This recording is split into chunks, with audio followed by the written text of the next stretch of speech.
You know, when I'm jogging on the treadmill and I wear my mask, it's an elevation mask, you know, it restricts your breathing.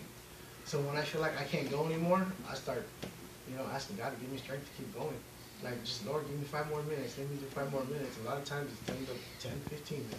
Yeah, and a lot of the times, like when we're going through trials and stuff, I know that we feel like that, not necessarily always physically, but like spiritually, we feel like we can't go anymore, we can't push anymore.